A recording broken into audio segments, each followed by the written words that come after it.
Mana dalam setiap pergumulan hidup, ya, kita nggak cengeng ya, tetapi kita terus setia sama Tuhan, kita terus melekat sama Tuhan. Bukannya malah mundur, bukannya malah cengeng, ya. Banyak orang terus mengasihani diri sendiri. Jangan ya, di dalam segala keterbatasan kita. Luar biasa nih, semoga saudara yang mendengar kesaksian ini bisa jadi berkat ya. Sakit Pak, dan dia diguna-guna selama 8 tahun. Terus kenapa bisa hubungannya sakit sama terima Yesus apa? Jadi pas itu kan mama tiap malam Jumat itu tuh selalu kerasukan gitu.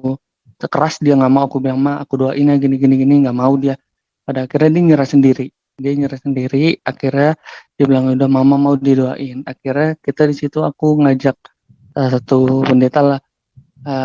Akhirnya kita pelepasan di rumah kontrakan kan. Akhirnya pelepasan itu ada 3 kali pelepasan, pada saat itu ada kali 1,5 jam gitu. Jadi pada akhirnya keluar, ya kan. Pada akhirnya keluar, awalnya tuh mama tuh matanya rabun, ya kan. Terus badannya itu kayak ditusuk-tusuk, ya kan. Sama kaki kirinya itu kaku, ya kan.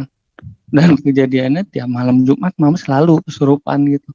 Nah, pada akhirnya pelepasan, tapi di saat itu dia masih belum mau terima gitu, ya kan, belum mau terima. Padahal dia ngeliat sendiri setelah pelepasan itu, pas dilepasin ternyata ada yang teriak itu, ini udah 8 tahun dalam tubuhnya mama gitu, ya kan. Akhirnya pelepasan mama, yang dahsyatnya lagi mama kan rabun.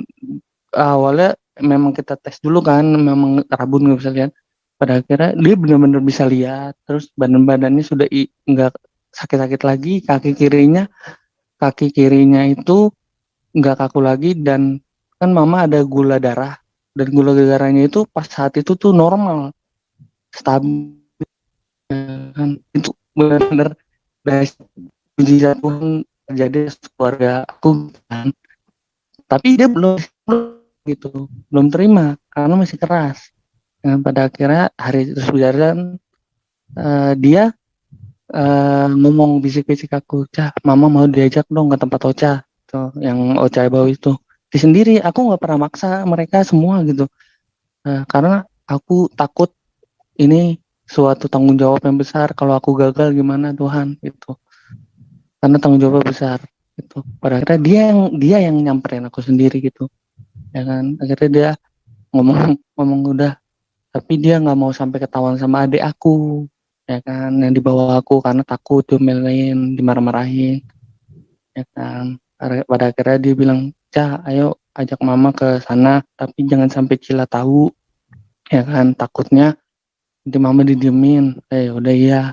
Pada akhirnya aku sama mama tuh diem-diem, itu bilangnya sama adik aku tuh mau daftar Gojek, gitu kan. Ya, akhirnya jalan ke tempat itu, mama dengerin lah. Mungkin kalau dari tarik kesimpulan kita bertiga, kita memang dengerin apa poin yang dijelasin, tapi memang karena udah panggilan Tuhan gitu. Jadi kayak ibaratnya, ayolah udah cepetan, saya mau terima Tuhan Yesus gitu. Karena suatu kebutuhan kedamaian gitu, saya mau terima Tuhan Yesus. Tapi kita tetap dengerin gitu, karena poinnya juga penting di sana. Pada akhirnya dijelasin. Sekarang ininya ayahnya kamu sudah terima Yesus juga? Iya Pak, jadi aku, ayah, Ayahmu mama. terima Yesus kenapa? Ayah itu Pak yang gara-gara dia kepahitan mau ibadah itu.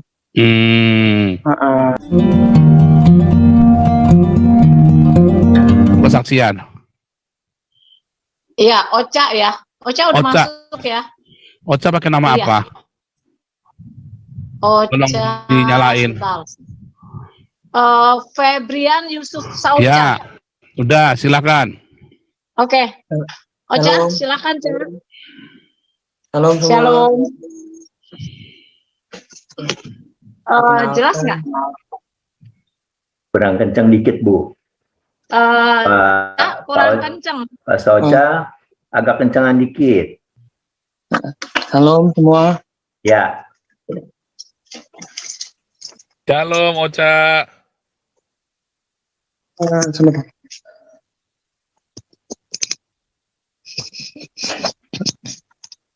Ya, perkenalkan semua. Nama saya Febrian Yusuf Souza, biasa dipanggil Ocha. Rumahnya di Lenteng Agung. Ya, jangan sebut alamatnya. Jangan sebut alamatnya karena ini live di YouTube. Ya, Terus, mulai. ya mulai sama dari- Bu Lianti, di interview aja Bu Lianti. Ya, Bu. Ayo Ocha, nggak usah ini alamatnya. Gimana Ocha pertama kali bisa mengenal Tuhan Yesus? Bisa mungkin Ocha sedikit cerita latar belakang Ocha dari mana, terus bagaimana Ocha bisa bisa mengenal Tuhan Yesus? Coba bisa Ocha ceritakan ya. Ya, pertama-tama terima kasih untuk semua diberi kesempatan buat kesaksian sedikit di sini. Pertama-tama aku mau ngucapin puji syukur kepada Tuhan Yang Maha Esa, udah dikasih kecepatan buat bisa kesaksian di sini.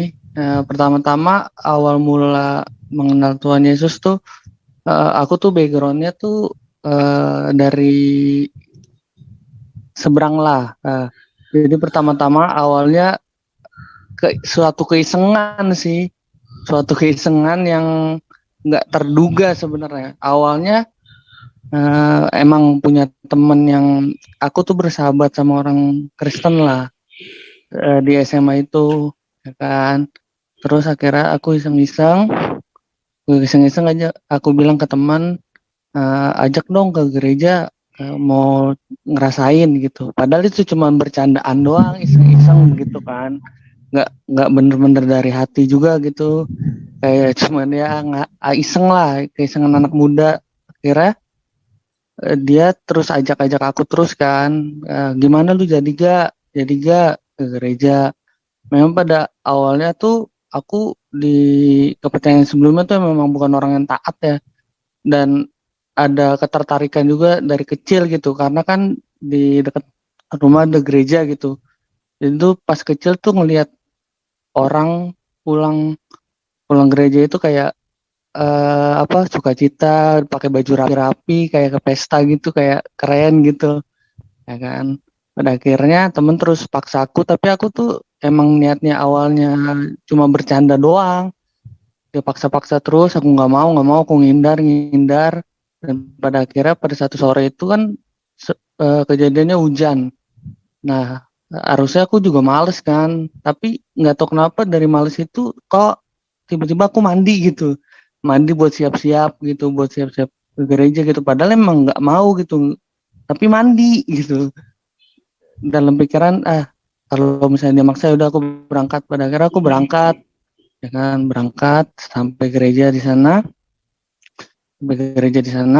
masuk ke dalam gereja untuk kali dengan orang asing yang baru ke gereja gitu, kayak baru pertama kali masuk, kok aneh banget, berisik gitu, karena emang aku orangnya nggak suka berisikan, nggak suka keramaian juga, kayak risih, terus sebel banget, nih apa sih, nggak jelas gitu. Tapi tuh pelan-pelan tuh malah nikmatin ibadahnya gitu, kayak kok seru gitu, dan yang nggak disangka lagi tuh pas aku lagi dengerin khotbah tuh, yang buat terkagum-kagum tuh, khotbah yang disampaikan sama pendetanya itu kena banget gitu. Apa yang aku lagi pikirin saat itu, bener-bener aku lagi pikirin apa yang lagi menjadi permasalahan aku, itu tuh jadi topik khotbahnya gitu. Terus aku bilang ke temen aku, sampai aku bertanya-tanya, aku bilang ke temen aku sampai aku dari segini, lu kalau gue punya masalah gak usah diceritain dong ke orang, apalagi depan umum, itu pendeta gitu, malu gitu, ya kan. karena kan nggak tahu lah, belum awam banget, nggak tahu apa itu.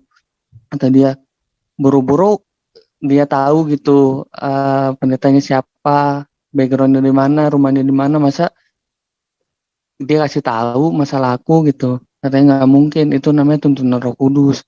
Katanya gitu. Aku sampai rumah tuh kepikiran terus, kok bisa ya sampai gitu, kok bisa tepat banget dengan apa yang aku pikirin ya kan. Nah setelah itu aku ngilang tuh selama 2 bulan lah, 2 bulan udah nggak balik-balik ke gereja gitu. Temen juga nggak nggak ngededes untuk kesana lagi gitu, nggak kayak awal-awal. Cuman kok ada kerinduan gitu, ada kerinduan setiap kali hari Minggu, kerinduan. Ini apa ya, kayak ada yang kurang, kayak pengen balik lagi ke sana, kayak pengen balik lagi ke sana. Cuman kayak udah nggak ada temen, jadi ya udahlah nggak usah. Pada akhirnya temen ngabarin, dia ajak ketemu sama salah satu orang lah, ya kan. Tapi aku ngindar terus, nah kan emang bercanda gitu, ya kan. Pada akhirnya pada malam-malam itu aku lagi nge-scroll Twitter kan, terus ada salah satu tweet dari salah satu band, ada lagunya lah. Pokoknya liriknya itu doa Bapa kami kan, seperti kami pun mengampuni orang yang bersalah kepada kami gitu. Terus terus aku mikir gini, ini kata-kata bukan dari manusia nih, nggak ada manusia manapun yang bisa mengampuni orang yang salah sama dia gitu. Berat banget gitu. Ini kata-kata dari mana ya? Dari mana ini kata-kata luar biasa banget gitu, dari titik balik aku gitu. Di tengah ada masalah di rumah segala macam, itu aku jadi titik balik gitu. Pada akhirnya aku nyari-nyari, ternyata itu ada di Matius 6 ayat 12 kan, dengan tentang doa Bapa kami. Nah, akhirnya dari situ titik balik, aku mau ketemu orang. Kira aku bilang, Pak, Bapak, saya besok bisa ketemu Bapak di sini. Oke, akhirnya besoknya ketemu. Diajak ngobrol, ya kan? Diajak ngobrol tentang, dia ngebahas tentang Islamologi lah, tapi aku udah nggak peduli Islamologinya lagi gitu. Yang aku peduliin adalah, udah buruan, gue pengen bersaksi dalam nama Tuhan Yesus, karena di situ aku menemukan kedamaian gitu. Setelah dikasih tahu, oh ternyata kayak gini. Aku tetap dengerin Islamologinya, cuman di pelajaran, oh ternyata ada ya di sini-sini, ternyata ada di sini-sini. Tapi yang poin pentingnya adalah keselamatan gitu. Kayak di situ ada, bersama Tuhan Yesus ada keselamatan, kunci surga, ada kedamaian yang gak aku bisa dapetin di sebelumnya gitu. Aku nggak nyalain kepercayaan aku yang sebelumnya gitu. Mungkin aku yang nggak bisa menerima ajaran dari sana gitu, kayak kan. Karena menurut aku kepercayaan itu, agama itu udah kayak obat gitu. Mungkin agama sebelumnya nggak cocok di aku gitu. Ya udah, jadi aku cari, ya kan. Karena memang dari dulu ngerasa nggak bisa aja di sana gitu. Pada akhirnya ditanya, kamu siap menerima Tuhan Yesus sebagai juru selamat? Aku bilang, aku nggak pakai mikir lagi, aku bilang ya saya siap, ya kan. Akhirnya di situ kita berdoa kan, ucap kalimat terima Tuhan Yesus sebagai juru selamat kan, ucap itu. Di situ tuh apa ya, disuruh memaafkan orang yang bersalah, ya kan. Di situ tuh poin titik terberatnya buat ngelepasin semua orang-orang yang bersalah, karena terlalu banyak hal-hal yang kejam gitu, apalagi orang di rumah gitu, bukan keluarga inti gitu, tapi ada keluarga mama yang semenjak dari aku kecil sampai sekarang intimidasi masih terus intimidasi lah, kayak karena mama juga bukan anak kandungan, terus ada intimidasi segala macam. Itu tuh yang bikin sakit gitu. Bisa gak sih maafin mereka? Tapi Tuhan bilang, Tuhan aja mau ngampunin orang yang bersalah gitu. Kuncinya kan lebih gampang nggak maafin orang yang kita kenal, orang yang baik sama kita, tapi kan kita susah buat maafin orang yang salah. Akhirnya di situ aku tuh buat coba maafin dia, aku ambil langkah untuk, ya udah, aku maafin mereka. Dan di situ tuh bener-bener ketika terima Tuhan Yesus dan ampunan mereka tuh itu hati lega banget. Bener-bener bener-bener aku nggak pernah ngerasain rasa feeling selega itu gitu selama hidup gitu, nggak ada kekhawatiran lagi gitu, kayak semua kayak nyaman, kayak aman, kayak sukacita, seneng gitu. Habis itu tuh kayak tiba-tiba ada angin yang bikin sejuk gitu, ya kan. Pada akhirnya salah satu ini bilang kalau sudah terima Tuhan Yesus harus disempurnakan lagi dalam baptisan, dijelasin lah tentang baptisan, ya kan. Akhirnya dia bilang, kamu siap gak menerima baptisan? Aku tanpa mikir lagi, ya udah saya siap gitu. Aku tuh nggak mikir nanti mama sama papa, orang di rumah, keluarga akan gimana, akan marah-marah atau enggak. Aku nggak mikir gitu karena menurut aku itu pribadi gitu. Keselamatan juga milik pribadi. Karena kalau mama kan selalu bilang siapa yang doain gini, aku bilang itu pribadi lah. Pada akhirnya aku mutusin untuk dibaptis. Akhirnya dibaptis lah aku, ya kan. Selang besoknya, ya kan, dibaptis. Pas dibaptis pun mengalami kejadian yang nggak pernah aku alami gitu. Ketika dalam celupan baptisan itu, pas lagi dicelup itu, kayak semua hal-hal yang jahat tuh ngeriwain gitu. Kayak hal-hal selama aku hidup gitu, kejadian-kejadian orang-orang yang jahat itu sebenarnya kan kalau dipikir-pikir selupan itu kan cuma sebentar gitu, per detik gitu kan. Tapi itu kayak seakan-akan semua kejadian tuh ngeriwain, kejadian semua ngeriwain di saat itu kan. Tuhan, kayak berat banget gitu cobaan, kayak kok mereka pada jahat-jahat ya, tapi aku udah ngampunin mereka. Akhirnya diangkat lagi. Pas pas buka mata itu kayak ada putih-putih cahaya gitu, cuman nggak berbentuk wujud, cuman cahaya tuh, ya. Kira puji Tuhan, terima Tuhan Yesus lah.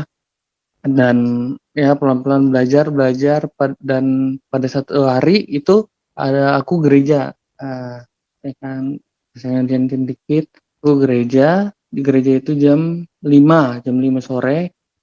Jadi pas di gereja itu ada altar call. Dulu aku nggak tahu itu apa, ya kan. Aku tuh nggak mau tuh yang ada interaksi gitu kan, walaupun gereja itu ada interaksi kayak maju ke depan didoakan gitu. Nggak mau gitu, paling nahan diri gitu. Untuk itu nggak mau karena takut gitu, karena malu juga. Tapi anehnya nggak tahu kenapa pas altar call itu tiba-tiba diri tuh kayak mau maju gitu. Akhirnya aku maju, kan. Akhirnya didoain begitu pengurapan gitu, ya kan. Itu tuh ngeriwain lagi, ya kan, orang-orang yang jahat tuh. Tapi di situ tuh posisi aku udah nggak kuat, bener-bener kayak udah 0% dari badan aku tuh, udah 0%, kayak udah nggak kuat lagi, udah kayak rasanya pengen jatuh gitu, pengen jatuh. Tiba-tiba, ya kan, kayak ibarat baterai 0% itu di-push, dicas pakai fast charging dari 0% jadi 100% gitu, kayak gitu. Wah, semangat lagi gitu. Tiba-tiba aku lagi merem gini, di depan ada sosok, tapi kali ini sosok rambut panjang, ya kan, pokoknya rambut panjang, pakai baju putih. Terus dia bilang kayak gini, jadilah terang di tengah-tengah kegelapan, selamatkan mereka. Aku nggak tahu selamatkan merekanya itu siapa gitu kan. Itu sampai sekarang kok kalau diingat-ingat merinding aja gitu kan, selamatkan mereka. Dan aku tuh lagi mikirin keluarga gitu, lagi mikirin keluarga, mama, papa gitu. Tiba-tiba ada yang bisik gitu, aku nggak tahu lah siapa, tapi aku tahu itu siapa gitu. Wah, ini dia, maksudnya ngalamin sendiri ya. Dulu aku skeptik sama hal-hal yang kayak gitu kayak nggak percaya lah, bohong aja, itu demi kepentingan pribadi. Ternyata ngalamin sendiri gitu, ngalamin sendiri. Dan setiap kali orang kesaksian, ya memang setiap orang beda-beda gitu ngalamin Tuhan dalam hidupnya gitu. Pada akhirnya situ aku tuh orang yang nggak mau banyak berinteraksi, kayak sama orang tua aja nggak pernah ngobrol, jarang ngobrol.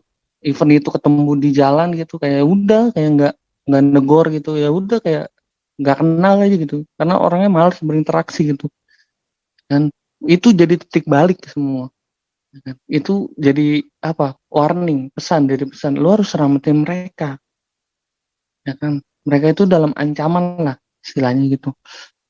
Aku tuh masih pakai ego sendiri, enggak lah, nggak bisa, gua aja baru masuk, ya kan, udah dibebanin satu keluarga, mana bisa, nggak bisa Tuhan. Tuhan kasih tugas yang berat buat saya yang orang yang nggak mampu dengan kemampuan saya sendiri dan nggak percaya sama kemampuan saya sendiri. Kenapa Tuhan kasih ini? Aku nggak berpikir seperti itu. Aku cuma mikir nggak mau apa namanya, lari dari panggilan Tuhan, selalu. Tuhan selalu bisikin jadi murid, tapi aku selalu lari. Pada akhirnya ada satu kejadian. Jadi Bapak itu lagi taat-taatnya belajar di agama yang dulu dia ini kan. Bapak lagi taat-taatnya, pada satu sore dia jalan buat ibadah di salah satu rumah ibadah lah. Dia mau melakukan wudhu kan, jadi dia karena buru-buru dia lupa lepas sandal kan, itu salah satu marbotnya itu marah-marah ke dia, terus dia pulang ke rumah tiba-tiba nangis kan. Aku nggak tahu nih, jarang banget, nggak pernah denger dia nangis, nggak pernah lihat dia nangis, tiba-tiba nangis gitu kan. Cuman aku nggak tanya kenapa, tapi dia ngomong ke mama gitu. Terus dia cerita ke mama, katanya, kok tega banget ya, saudara seiman saya mau ngejalanin ibadah saya aja diginiin gitu, kok kayak gini gitu. Nah kan, aku bilang ya aku dalam hati bilangnya, ya dia aja yang orang ngarbutnya aja yang nggak paham tentang esensinya gitu. Ya udahlah, akhirnya aku sering ke gereja tiap hari Minggu, ketahuan lah sama mama tuh orangnya satu keluarga itu ya radikal lah. Cuman jadinya aku setelah ketahuan itu mama tuh ngedimin aku, nggak ditanya. Terus dia marah, kata dia, nanti siapa yang doain mama kalau mama meninggal gitu, ya kan. Aku bilang, mah jangan pernah takut, aku bilang, keselamatan itu milik pribadi masing-masing, ya kan. Aku bilang gitu, aku suruh ingetin. Pada akhirnya, tapi anehnya tuh pas bapak lagi dihantam masalah kayak gitu, kejadian kayak gitu, dia tuh yang nyuruh gitu, ajaklah bapak lu, katanya. Kesian, katanya. Aku tuh awalnya enggak lah, wah, ntar aja, nolak mulu. Pada akhirnya ngeliat keadaan bapak gitu kan, wah kayaknya emang dia butuh gitu. Aku ajak ke orang yang ngebawa aku juga kan, aku ajak, karena dia dijelasin, dia nangis di sana, dia bilang, ini yang saya butuhin selama ini gitu, ya, ini yang saya butuhin selama ini, ya kan. Akhirnya dia ditanya mau terima Tuhan Yesus begitu. Ya pada hari itu juga ya puji Tuhan, puji nama Tuhan, kebesaran nama Tuhan, semua karena Tuhan. Bapak terima Tuhan Yesus di sana, bukan karena aku, bukan karena mama, bukan karena siapapun. Jadi mamanya itu terima Yesusnya kenapa tuh? Kalau mama itu karena sakit Pak, dan dia diguna-guna selama 8 tahun. Terus kenapa bisa hubungnya sakit sama terima Yesus apa? Jadi pas itu kan mama tiap malam Jumat itu tuh selalu kerasukan gitu. Keras dia nggak mau, aku bilang, ma aku doain ya gini nggak mau dia. Pada akhirnya dia nyerah sendiri. Akhirnya dia bilang udah mama mau didoain. Akhirnya kita di situ aku ngajak satu pendeta lah. Akhirnya kita pelepasan di rumah kontrakan kan. Akhirnya pelepasan itu ada 3 kali pelepasan, pada saat itu ada kali 1,5 jam gitu. Jadi pada akhirnya keluar, ya kan. Pada akhirnya keluar, awalnya tuh mama tuh matanya rabun, ya kan. Terus badannya itu kayak ditusuk-tusuk, ya kan, sama kaki kirinya itu kaku, ya kan. Dan kejadiannya tiap malam Jumat mama selalu kesurupan gitu. Nah, pada akhirnya pelepasan, tapi di saat itu dia masih belum mau terima gitu, ya kan, belum mau terima. Padahal dia ngeliat sendiri setelah pelepasan itu, pas dilepasin ternyata ada yang teriak itu, saya ini udah 8 tahun dalam tubuhnya mama gitu, ya kan. Akhirnya pelepasan mama, yang dahsyatnya lagi mama kan rabun. Awalnya memang kita tes dulu kan, memang rabun nggak bisa lihat. Pada akhirnya dia benar-benar bisa lihat, terus badannya sudah nggak sakit-sakit lagi, kaki kirinya itu nggak kaku lagi. Dan kan mama ada gula darah, dan gula darahnya itu pas saat itu tuh normal, stabil, kan. Itu benar-benar mujizat Tuhan terjadi keluarga aku kan. Tapi dia belum gitu, belum terima karena masih keras. Nah, pada akhirnya hari terus berjalan, dia ngomong bisik-bisik aku, Cah, mama mau diajak dong ke tempat Ocha tuh, yang Ocha bawa itu.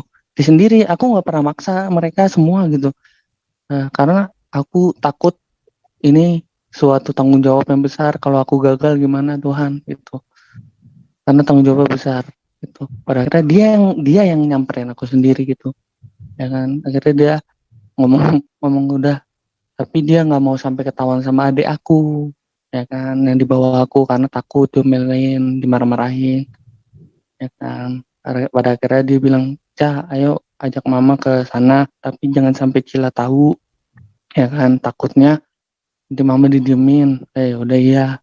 Pada akhirnya aku sama mama tuh diem-diem, itu bilangnya sama adik aku tuh mau daftar Gojek, gitu kan. Ya, akhirnya jalan ke tempat itu, mama dengerin lah. Mungkin kalau dari tarik kesimpulan kita bertiga, kita memang dengerin apa poin yang dijelasin, tapi memang karena udah panggilan Tuhan gitu. Jadi kayak ibaratnya, ayolah udah cepetan, saya mau terima Tuhan Yesus gitu. Karena suatu kebutuhan kedamaian gitu, saya mau terima Tuhan Yesus. Tapi kita tetap dengerin gitu, karena poinnya juga penting di sana. Pada akhirnya dijelasin. Sekarang ininya ayahnya kamu sudah terima Yesus juga. Iya Pak, jadi aku, ayah, Ayahmu mama, terima Yesus kenapa? ayah itu Pak yang gara-gara dia kepahitan mau ibadah itu. Dia kepahitan kan, akhirnya aku ajak, terus dia terima. Pada hari itu juga dibaptis. Ya bukan karena kepentingan apapun, bukan karena siapapun, aku juga awalnya nggak mau gitu. Dan pada akhirnya ayah terima Tuhan Yesus gitu, dan atas kemauan sendiri, bukan karena aku paksa, Pak ini ikut Tuhan Yesus gini enggak gitu, aku juga nggak mau gitu. Pada akhirnya ya Bapak Sekarang terima. adiknya kamu udah terima Yesus. Puji Tuhan sudah Pak, karena kepahitan juga, karena dia kan ditinggal sama suami dalam keadaan di kekerasan gitu kan, kekerasan rumah tangga, ya kan. Awalnya dia yang paling keras Pak di antara kita semua, dia nolak kita semua, dia marah-marah, ya kan, dia kata-katain mama saya, nggak terima dengan ini. Pada akhirnya udah, kita nggak mau maksa ini ikut Tuhan Yesus gini nggak. Tapi coba lihat teladan dari kita bertiga, bagaimana setelah kita mengikuti Tuhan Yesus, apa yang terjadi perubahan dalam hidup kita gitu. Pada akhirnya Ya, memang perubahannya apa yang terjadi itu apa, Ocha? ini sih Pak, ada kedamaian. Aku tuh di rumah, kita semua tuh dulu nggak pernah ngobrol Pak, jauh banget temperamen semua, ya kan. Terus ngerasa kecewa, terus kalaupun kasarnya susah sendiri gitu, kayak berat banget gitu. Mas setelah ikut Tuhan Yesus, ya walaupun ya kan nggak selamanya enak gitu, ya kan, udah mengalami pikul salib gitu, cuman kuncinya adalah damai sejahtera, ya kan, ada ketenangan. Karena aku dan sekeluarga udah tahu kunci keselamatan gitu, udah Tetangga kita kanan pegang kiri nggak gitu. apa-apa itu kalian terima Yesus. Wah itu udah jadi gosip Pak, karena udah beredar satu kampung kalau kita satu keluarga itu jual agama demi uang 4 juta. Emang terima uang 4 juta? Boro-boro sama sekali saya berani bersaksi gitu. Oh. Maksudnya Jadi- itu ada gosip dari mana sampai ada nominal itu tersebut gitu. Saya tambahkan sedikit ya, Pastor. Ocha Iya, Bu ini, Dianti. jadi Ocha ini dengan keluarga luar biasa. Memang dia punya, dia udah 3 tahun ya ikut Tuhan Yesus dengan semua problem yang mereka hadapi. Ocha-nya juga terkena kanker restoraring, mamanya kena diabetes yang udah bisul kepalanya, terus papanya juga ada asma jantung. Dia walaupun mereka banyak di keluarga-keluarganya mamanya bilang mereka kena azab, kena ini, mereka nggak peduli gitu loh. Mereka benar-benar percaya Tuhan Yesus itu benar-benar luar biasa dalam hidup mereka. Jadi mereka tuh nggak tergoyahkan apapun yang orang-orang di sekitarnya katakan tentang mereka nggak tergoyahkan. Ya puji Tuhan, Ocha mulai ada kesembuhan. Terus mama juga mulai mau berobat ya, ada ini juga papa, dan yang intinya adalah poinnya saya melihat betapa luar biasanya mereka, apapun yang terjadi mereka tetap bertahan di dalam kepercayaan mengikuti Kristus itu. Dan seorang Ocha yang memang mereka juga dapat beasiswa untuk kuliah. Ocha mungkin bisa ceritakan ya sampai akhirnya dia kena cancer karena jadi dari kuliah itu dia jadi cleaning service. Mungkin Ocha bisa cerita sedikit ya. Ya. Jadi kan memang setelah lulus SMA itu ada keinginan buat kuliah gitu.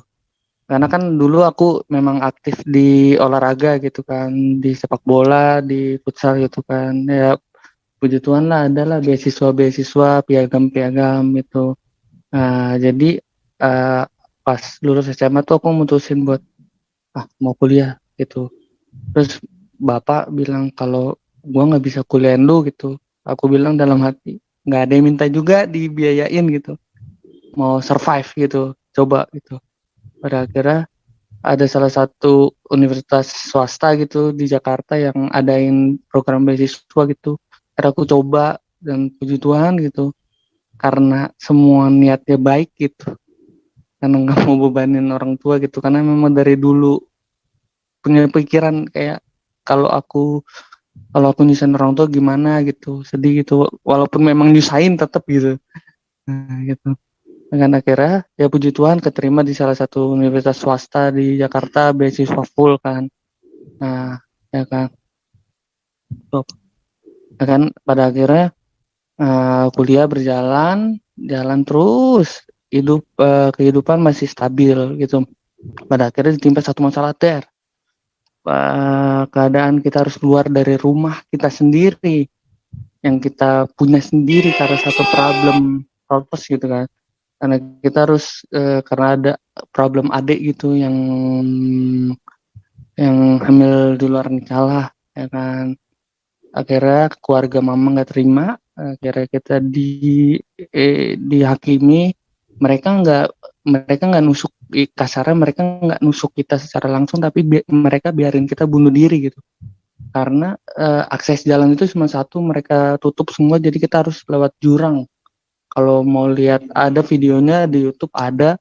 Jadi tiap kali mau beraktivitas tuh lewat jurang. Pada akhirnya aku bilang mama, aku udah dapet salah satu ayat katanya keluarlah dari lingkungan bintang mooh gitu. Aku bilang mah ayo kita keluar. Mama awalnya nggak berani, takut gimana makan gimana ini. Aku bilang mah berani, kita keluar daripada kita mati lama-lama di sini. Aku bilang itu posisinya aku belum kerja, nggak ada yang kerja di rumah, papa udah pensiun, nggak ada yang kerja. Tapi apa? Aku mutusin buat ngontrak karena nggak kuat, ya kan? Nggak kuat di rumah. Akhirnya aku berani mutusin untuk keluar di kontrak karena aku percaya Tuhan. Kontrak. Ya kan, dari sampingan ke sana sini. Akhirnya aku ditimpa satu masalah. Pada sore itu ditimpa sakit pinggang yang luar biasa, ya kan, sakit pinggang yang luar biasa. Akhirnya aku dibawa ke rumah sakit, ya kan, itu ada 7 penolakan dari rumah sakit karena satu faktor BPJS, terus nggak ada penanganan, nggak bisa. Akhirnya aku dibawa ke salah satu rumah sakit di Depok. Ternyata infeksi saluran kemih kan. Tapi aku tuh selama 1,5 tahun ke belakang ini memang ngalamin kayak reak keluar darah, hingus keluar darah, kepala itu kayak disilet-silet gitu. Cuman aku tahan, aku minum obat. Hmm, Ya, pada akhirnya kondisi ekonomi juga nggak stabil gitu. Aku mutusin buat kerja gitu. Nah, kan ngerelain kuliah gitu. Aku lebih baik ngerelain diri aku. Masa aku ngorbanin keluarga demi satu orang gitu. Akhirnya aku mutusin buat ambil cuti di kuliah untuk kerja gitu. Karena di rumah bener-bener nggak ada yang kerja, kita nggak punya penghasilan sama. Aku mutusin kerja itu di salah satu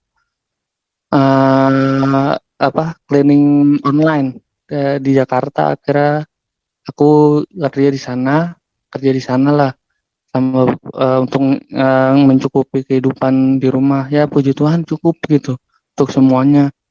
Pada akhirnya kerja karena kerja juga mencakup Jabodetabek. Akhirnya ya itu yang tadi aku cerita, akhirnya aku kena infeksi saluran kemih dan ngerasa keluar darah segala macem. Ya kan udah berobat ke puskesmas, katanya gejala TBC. Sudah 4 kali berobat, suruh bawa CT scan, periksa reak, udah aku bawa semua, masih aja dibilang TBC. Pada akhirnya kan ditimpa ISK, itu dibawa ke rumah sakit Depok, ya kan di salah satu Depok, diperiksa ternyata udah sembuh ISK-nya. Tapi aku keluhin, akhirnya dibawa ke Poli, THT. Pas di endoskopi ternyata ada tumor, ya kan. Oh, ada tumor, kok bisa ya? Karena memang aku ada sinusitis dari kecil kan, cuman nggak diambil, nggak dioperasi. Ya kan, akhirnya tumor, akhirnya dirujuk ke salah satu rumah sakit besar di Jakarta. Ya kan, diteliti, akhirnya masuk rumah sakit. Selang berapa bulan itu ternyata pas diambil biopsinya itu kanker nasofaring stadium 3 gitu. Kayak percepatan, ini cepet banget gitu ya, dari awal periksa di sana terus ya, tiba-tiba kanker gitu. Di situ posisi ngedrop banget. Cuman samping aku mama gitu, pas tahu hasilnya aku nggak mau ngomong ke mama karena takut dia sedih, takut ngedrop di situ kan. Aku mau simpen sendiri, ntar juga berobat bisalah sendiri gitu, jangan sampai orang rumah tahu gitu, nggak mau nyusahin juga, mereka juga orang sakit gitu. Udahlah, capek nyusahin orang tua mulu gitu. Pada akhirnya dokter sendiri yang kasih tahu, karena memang harus kan, dan harus ada tanda tangan untuk penanganan kemoterapi kan. Akhirnya kemoterapi lah, tanda tangan. Tapi di situ tuh orang rumah tuh pada jangan sampai kemo lah gini-gini. Tapi tuh aku orang yang paling nggak sabar buat kemo gitu, kayak udah Tuhan, ini selesai, biar cepat selesai. Nah dari situ, dari kanker itu, dari temen, dari keluarga, dari orang-orang terdekat gitu bilang, apalagi temen kan. Nah, karena temen udah tahu gitu, ya lu mungkin lu kena azab gitu, nah lu udah pindah agama gitu.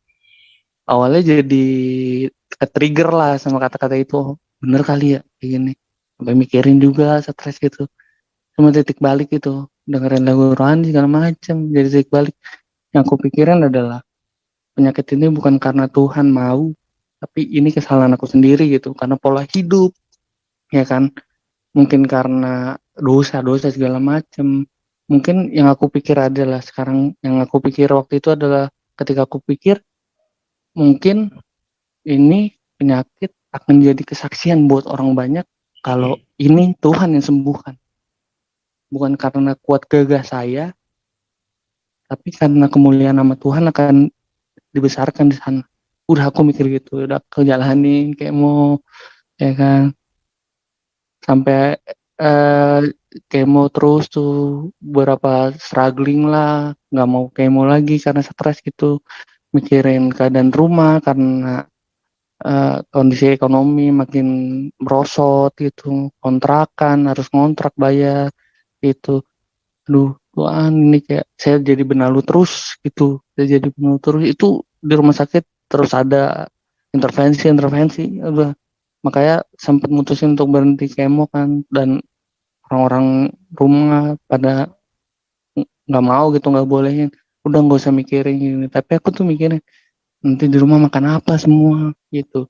nanti kontrakan bayar gimana gitu. Bukan karena nggak percaya Tuhan gitu, kayak mikir saya jadi benalu terus sampai berat banget, sampai akhirnya tuh ada momen saat dimana kecewa besar sama Tuhan, kayak Tuhan, saya kurang apa ya gitu, saya udah ngejalanin Tuhan dengan baik gitu, ngikutin terus apa yang Tuhan mau gitu, ya kan, ajaran Tuhan gitu, ya kan, tapi kok Tuhan masih terus timpa saya dengan masalah gitu, keluarga saya itu, ya kan, keluarga saya nggak dipulihkan, keluarga saya masih susah, saya juga kena sakit, kenapa ya Tuhan, mikir-mikir gitu ya kan, kok jahat banget ya, gitu. Sampai akhirnya nggak ngejalanin apa namanya, eh, kepercayaan gitu, kayak terus kalau nggak doa segala macam karena mikir, seorang nanya lu nggak boleh kayak gitu, Tuhan baik ini, iya Tuhan baik, tapi saya yang gagal apa ngejabarin maksud Tuhan kayak gimana, saya nggak bisa terima gitu. Setelah banyak apa kejadian, sebenarnya saya tahu gimana keluarnya, tapi saya nggak mau keluar, tapi saya selalu nyalain Tuhan gitu, titik balik gitu.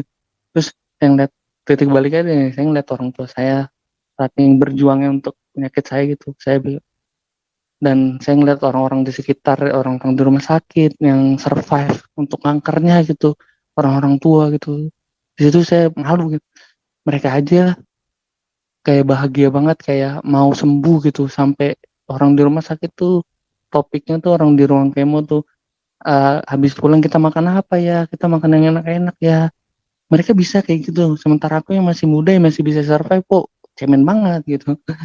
Pada akhirnya terus jalan kemo, dan itu puji Tuhan, hanya dengan kemo pertama, benjolan, darah, hidung mampet itu hilang semua.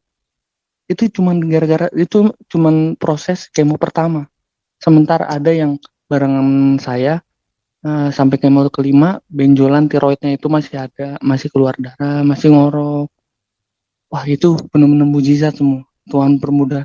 Tuhan memang nggak janjiin lu dapat kekayaan, hidup mewah, tapi Tuhan janji kamu nggak akan terlantar gitu. Aku mikir, wah, ini kesembuhan punya Tuhan gitu. Aku di situ bilang, ini kesembuhan punya Tuhan. Aku mau serahin hidup aku penuh buat Tuhan gitu. Pokoknya setelah sembuh, ini kesembuhan punya Tuhan, untuk Tuhan gitu. Pada akhirnya terus kemo, kan seharusnya kemo 6 kali siklus gitu, ya kan. Pada siklus kelima keadaan ngedrop, hampir semua saraf itu kayak orang stroke, sempat ditunda juga kemo ke-6.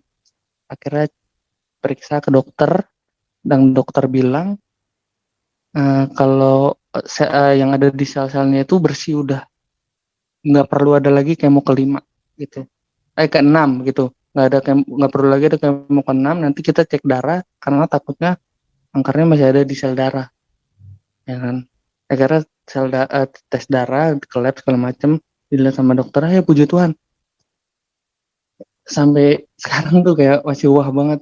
Itu pas jeda mau kemo ke-6 itu emang aku tuh takut gitu untuk mulai kemo lagi karena sakit segala macam, mikir aduh nggak kuat Tuhan, jangan sampai bro.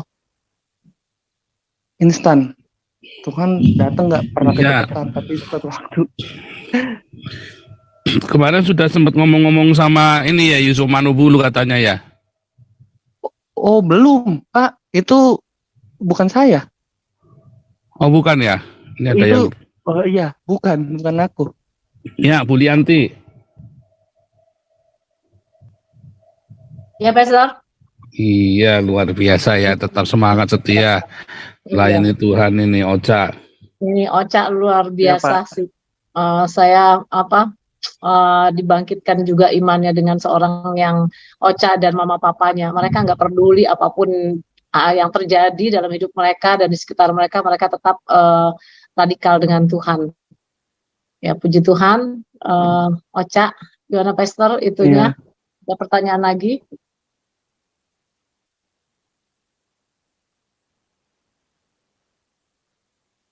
Halo?